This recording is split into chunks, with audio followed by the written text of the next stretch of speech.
to another edition of Wrestling with Horror. I am with a ring announcer, a promoter, a jack of all trades in professional wrestling, and he's certainly making his name on the independent scene and climbing further every day, Mr. Righteous Jesse. Welcome to the show. Man, I'm just happy to be here, honestly. Best weekend of the year in wrestling. I'm happy we get to cross two of my truest loves in horror and wrestling, cross them together and do something like this. Excellent. Well, the purpose of this particular series is to look at horror fandom and how it connects and how it parallels professional wrestling. So I want to ask you, I know you're a huge horror fan, but the same question I ask all of my guests first out of the gate is, where did the bug bite you? Can you pinpoint the exact moment in your childhood or wherever it may have been that you became addicted to horror? So when I was a kid, I remember watching Nightmare on Elm Street, Friday the 13th, like all the big franchises with my mom. They would be on, at the time we had cable, not streaming services, so we had Showtime, HBO, Cinemax, all that. And the unedited versions of those movies would be on those channels. So I'd watch those with her, completely unfazed. And I think and I was maybe like 5 or so at the time, if that. So I just started watching those with her, and for some reason, no other genre of movie really caught my attention like horror movies did. I don't know if it was the gore, the stories involved in the movies, but definitely just watching movies with her at a young age was what got me into horror. Awesome. That's a very similar story to mine, actually, and it was even Nightmare on Elm Street was one of the first horror films I watched with my mom, staying up late. So yet another thing we have in common, surprisingly. So in terms of horror, when you become a horror junkie, you have such a vast collection of films and there's lots of things that you go back to, but what would you say are some of your all-time favorite horror films? Those movies that made an impact on your soul and still do to this day. I'd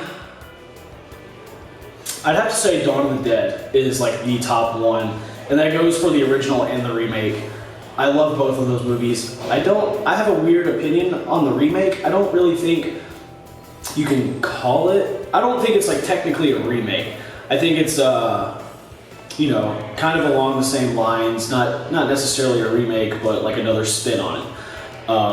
But I love both of those. They're independently probably two of my favorite movies of all time. Reanimator is one, Microwave Massacre, a little more of a deep cut. Love that movie. I showed it to a buddy of mine and he thought it was one of the most disgusting things he's ever seen. I love it.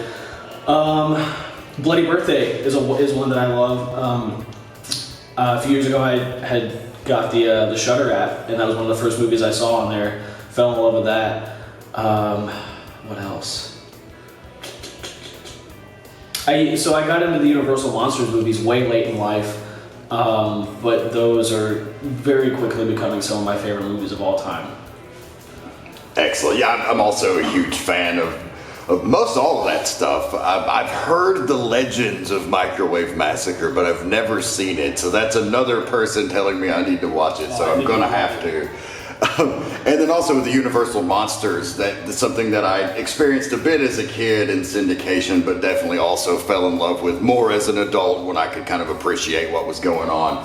So that's awesome. And so in your ring announcing, you're promoting, you wrestle occasionally as well. What has horror done to influence your performance in the world of professional wrestling? So when I wrestle, it's typically in a more hardcore environment.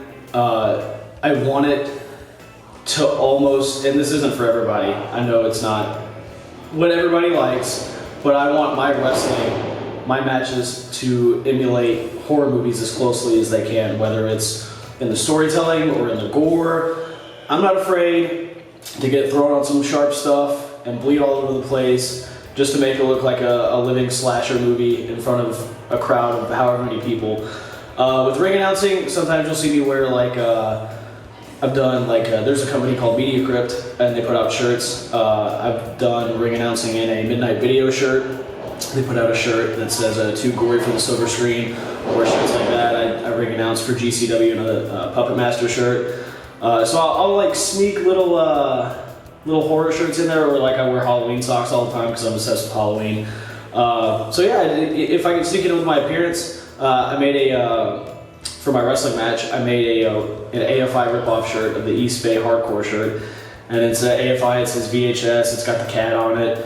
Because that's just the way I prefer to watch movies on VHS. Like, you get like the gritty, grainy feel, and then it's gonna sound silly to some people, but I've got a coffin case built where a good portion of my VHS tapes sit. And when I want to watch something, I go in there and I pick it and I pull it off the shelf, and you just get that same feeling you got when you were a kid, when you go into the movie store, whether it was Hollywood Video, Blockbuster, whatever, you pull that movie off the shelf, you just slide it out, and it's just, man, you can't replicate that feeling. Smell of the cardboard, and I definitely. I've been on a hunt for like, even if it's a movie I don't care about, if it's in like the rental like hardcover case, I'll try to buy it just for the case, just to kind of chase that nostalgia.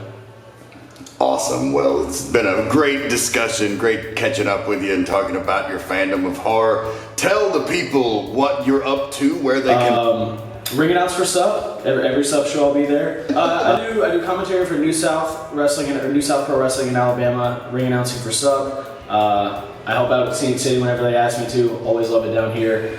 I'm just anywhere I can go. I'm trying to branch out and take some punk rock, hardcore commentary or ring announcing out to the wrestling world and try to have fun with it, man. And for all the horror fans out there, tell them where they can find your haunted video podcast. Yeah, so my girlfriend and I do a podcast where we not necessarily review, but we talk about movies, specifically horror movies, that I have on VHS. We don't talk about Blu-ray, we don't talk streaming, DVD, any of that. Only movies that I have on VHS. We watch them, we talk about them. Sometimes we've seen them, sometimes we haven't. And that's going to be picking up soon. You can find that on the So Bros Network, on iTunes, SoundCloud, Stitcher, wherever you listen to podcasts. The So Bros guys have been great about putting us out there and letting us contribute to their network. So Bros Network is where you can find that. Awesome. And on social media, you are at Righteous Jesse, correct? Yes, sir. Twitter and Instagram at Righteous Jesse on everything. Excellent. Well, follow our friend Jesse, people, and check out what he's doing. He's making contributions to the world of wrestling and horror, and the world is better for it. Thank you for joining us this week. We'll see you next time on Wrestling with Horror.